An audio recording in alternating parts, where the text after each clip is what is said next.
Hi everyone. आज के video में देखेंगे सोशियोलॉजी पेपर 2 का top 30 most important NCERT MCQ. साथ में मैंने प्रीवियस ईयर क्वेश्चन को भी शामिल किया जिससे आप बेटर प्रैक्टिस कर पाओ आपके एग्जाम के लिए। और आपको बता दें कि सिर्फ आपके एग्जाम में सिर्फ 20 डेज बचे हुए हैं, चाहे आप बिहार स्टेट की तैयारी कर रहे हो चाहे बीपीएससी 3.0। दोनों का पेपर का डेट क्लियर हो चुका है। जून में 20 के 22 में सबका पेपर हो जाएगा। तो सिर्फ आपके पास 20 दिनों का समय बचा हुआ है जिसमें आपको सिर्फ प्रैक्टिस करने, कुछ भी थ्योरी वाला क्वेश्चन मत पढ़ना, नहीं तो आपका टाइम वेस्ट होगा। सिर्फ 20 दिनों के अंदर जितना आप क्वेश्चन प्रैक्टिस कर सकते हो कहीं से भी करो। अगर आपके पास नोट्स है, प्रॉपर नोट्स है, तो आप उसको क्वेश्चन को प्रैक्टिस करो। किसी भी, अगर आपने यूट्यूब चैनल पे देखते हो वीडियो, वहाँ से भी देख सकते हो।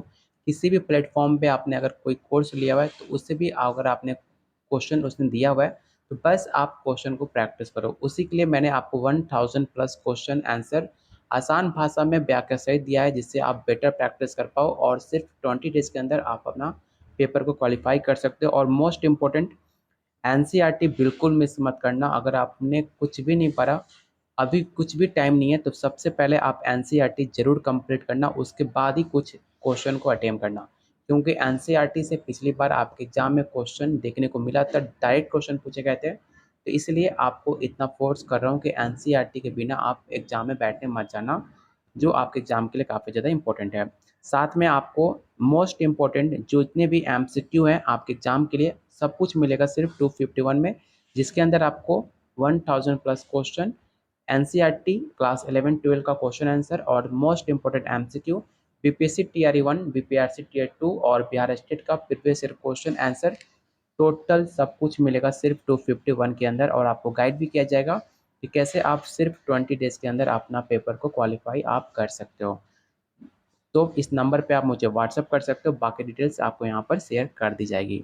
तो चलिए शुरू करते हैं आज का पहला क्वेश्चन, और सारे क्वेश्चन अटेम्प्ट जरूर करना क्योंकि हर एक सवाल आपके एग्जाम के लिए काफ़ी ज़्यादा इंपॉर्टेंट है। पहला क्वेश्चन है, जनजाति इसका एक उदाहरण हो सकता है? परिवार का, एसोसिएशन, समुदाय, या ऑप्शन डी है जाति। तो याद रखिएगा, जनजाति एक समुदाय का उदाहरण हो सकता है, इसलिए इसका जो राइट आंसर होगा ऑप्शन सी हो जाएगा। क्वेश्चन सेकंड है, निम्नलिखित में कौन सा सही सुमेलित है? ऐसे क्वेश्चन आपके एग्जाम में बहुत बार पूछे गए थे और आप इसमें गलती करते हो। तो ऐसे क्वेश्चन में थोड़ा सा टाइम अपने आप को दे सकते हो, क्वेश्चन को ध्यान से देखो और ऑप्शन देखो कि किसमें कौन सा सही सुमेलित है। तो इसका जो राइट आंसर होगा ऑप्शन सी हो जाएगा, इतालवी अमीर की WF वाइट, ऑप्शन सी। किस प्रकार के समाजों में राजाओं को आमतौर पर अवहेलना की जाती थी? जहाँ पर साक्षरता ज़्यादा प्रचलित होती थी, जहाँ अशिक्षा बहुत अधिक हो, जहाँ लोगों को धार्मिक दृष्टिकोण हो, या ऑप्शन डी जहाँ धर्म प्रचलित समय से अधिक उन्नत हो। तो इसका राइट आंसर ऑप्शन आपका डी हो जाएगा।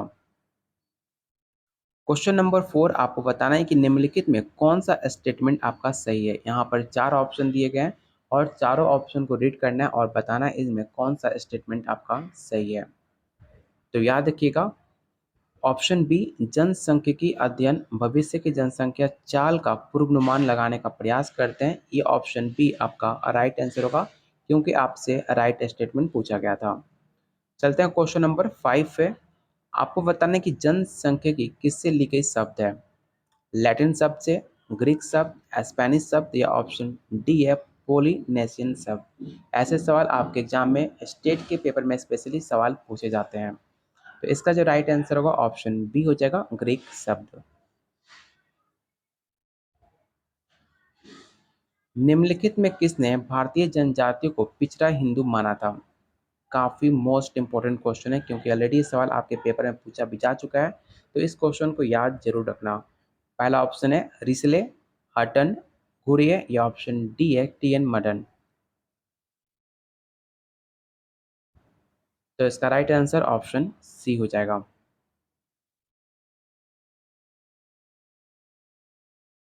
हरिजनों को चतुवन व्यवस्था से बाहर किसने रखा था? क्योंकि वो बहिष्कृत जातीय थे, क्योंकि वन योजना में शामिल होने के लिए बहुत हीन है, हिंदू धार्मिक ग्रंथों द्वारा, या ऑप्शन डी ग्रामीणों द्वारा। तो इसका जो राइट आंसर होगा ऑप्शन सी हो जाएगा। क्वेश्चन नंबर 8 आपको बताना है कि क्रॉस कजिन शब्द किसने पेश किया। पहला ऑप्शन है मार्गन टाइलर, रेडक्लिफ ब्राउन या ऑप्शन डी है लेवी स्ट्रॉस। तो इसका राइट आंसर ऑप्शन आपका बी हो जाएगा टाइलर।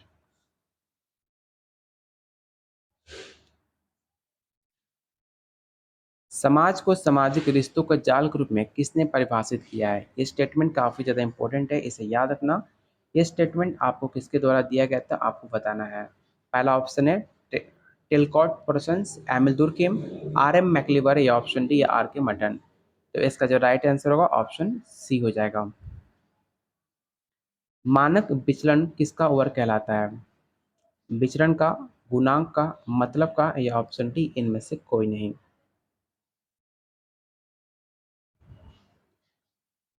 तो इसका राइट आंसर ऑप्शन ए हो जाएगा विचरण। क्वेश्चन नंबर 11 है, आप इसे ध्यान से क्वेश्चन को रीड करो कि बीएड परीक्षा उत्तीर्ण करने के बाद आप उसी विद्यालय में वापस जाते हैं जहां आप पहले काम करते थे। आपके विद्यार्थियों को आपके शिक्षण में निम्नलिखित में कौन सा परिवर्तन नजर आना चाहिए, आपको ये बताना है। आपके पास चार ऑप्शन है, चारों ऑप्शन को रीड करो और बताओ इसका राइट आंसर क्या हो सकता है।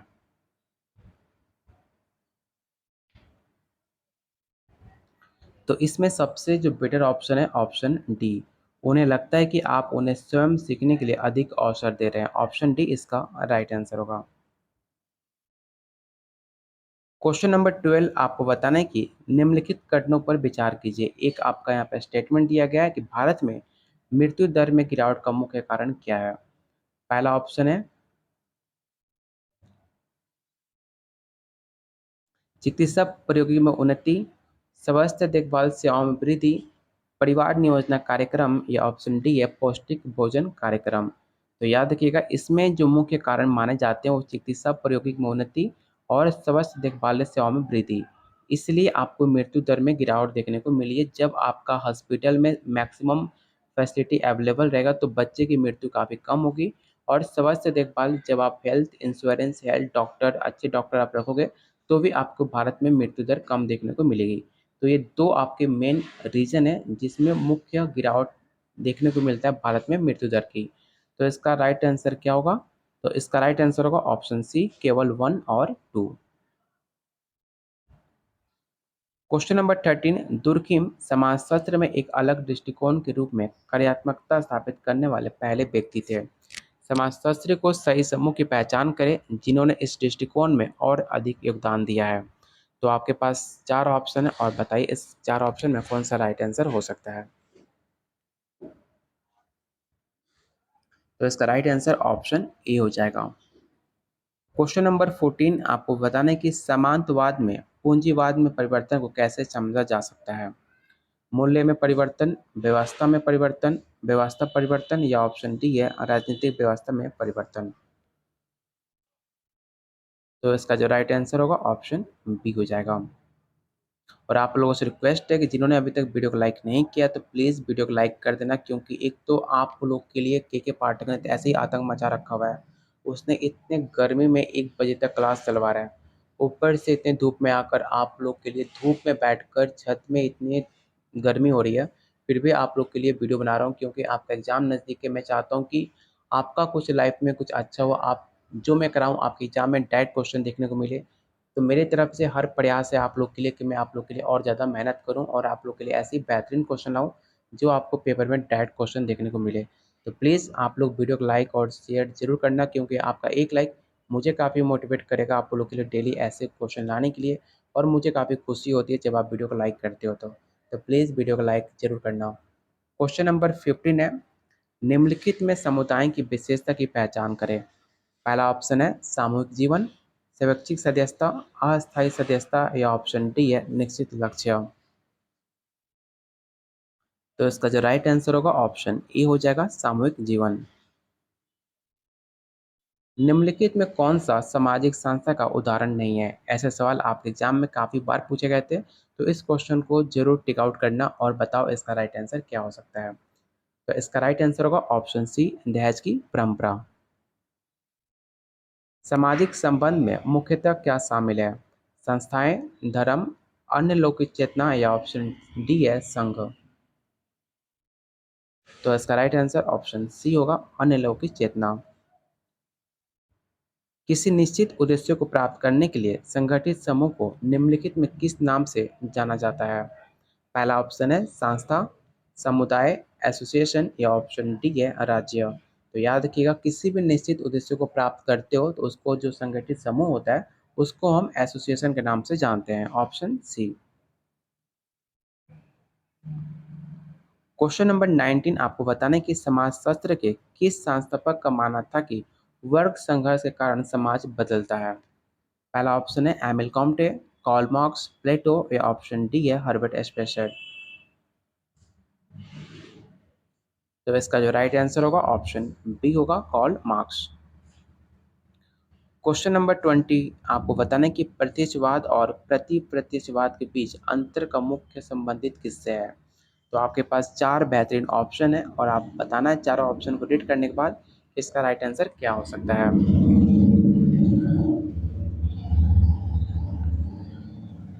तो जो भी आंसर डी टिक आउट कर रहे हो आपका आंसर गलत है, क्योंकि इसका जो राइट आंसर होगा ऑप्शन सी हो जाएगा।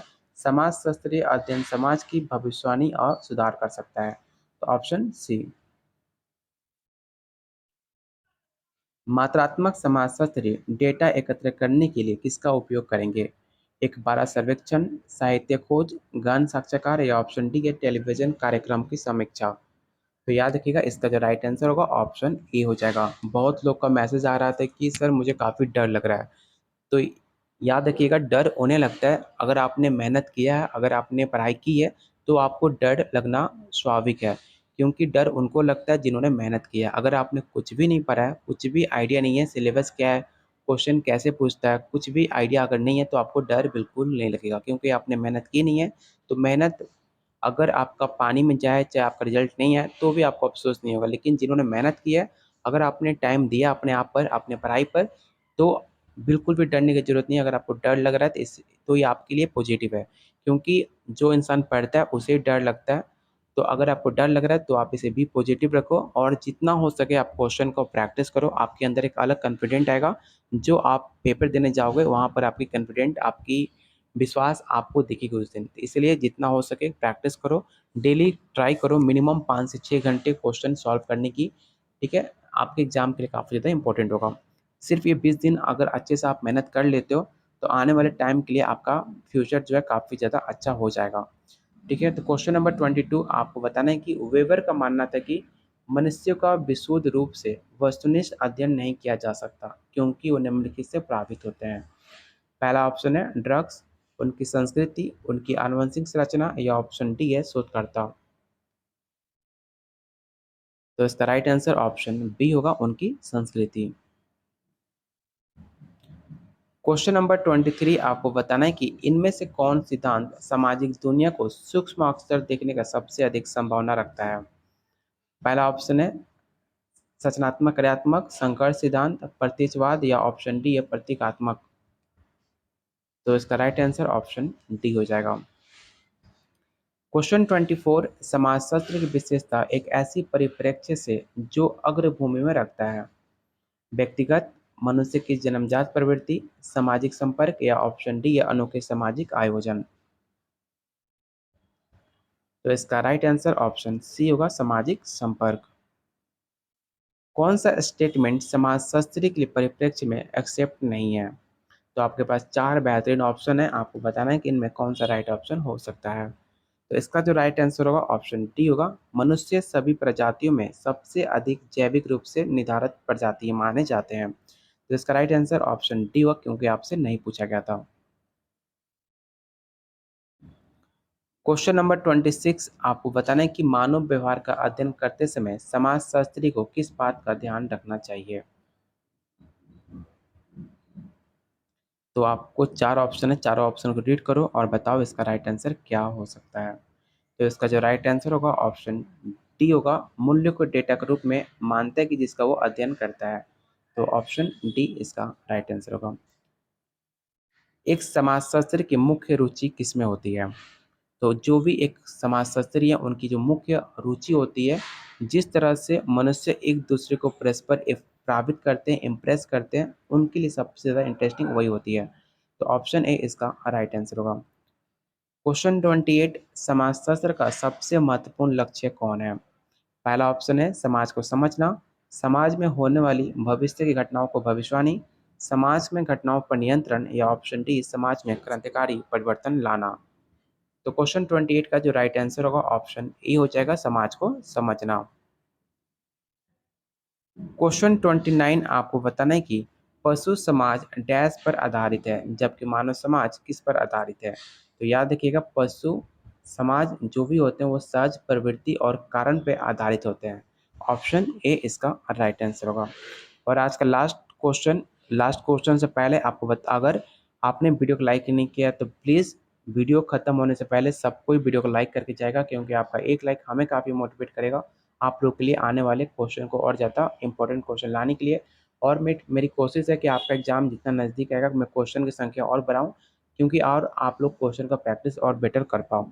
तो वीडियो को लाइक ज़रूर कर लेना और चैनल को ज़रूर सब्सक्राइब कर लेना, क्योंकि आप चैनल को सब्सक्राइब करते हो जो भी इंपॉर्टेंट फैक्ट्स, कोई भी इंपॉर्टेंट न्यूज़ आते हैं आपको सबसे पहले आपको अपडेट कर दी जाती है। और टेलीग्राम चैनल को जरूर ज्वाइन कर लेना, जिसका लिंक मैंने डिस्क्रिप्शन बॉक्स में और कमेंट बॉक्स में पिन किया हुआ है। टेलीग्राम चैनल ज्वाइन करते हो तो आपको टीचिंग रिलेटेड जितनी भी न्यूज़ है, कोई भी अपडेट है, कोई भी पीडीएफ है, आपको मैं वहाँ पर शेयर करते रहता हूँ। तो टेलीग्राम चैनल को जरूर ज्वाइन कर लेना, जिसका लिंक डिस्क्रिप्शन बॉक्स और कमेंट बॉक्स में मैंने पिन कर रखा हुआ है। क्वेश्चन नंबर 30, आदिम काल में एक पतित्व या बहुविवाह की तुलना में बहुपतित्व या क्षणिक विवाह संबंध अधिक प्रचलित एक दृष्टिकोण निम्नलिखित में किसके द्वारा लिया गया है? तो इसका जो राइट आंसर होगा ऑप्शन सी हो जाएगा। इसे याद रखना, ये सवाल काफ़ी इंपॉर्टेंट है। तो ये रहा आज का top 30 most important MCQ question, जो आपको बिहार स्टेट और बीपीएससी 3.0 को क्वालिफाई करने में काफ़ी ज़्यादा मदद करेगा। अगर आप इसका पेड नोट्स लेना चाहते हो तो सिर्फ आपको 251 में 1000 प्लस क्वेश्चन आंसर और आसान भाषा में व्याख्या सहित आपको दिया जाएगा।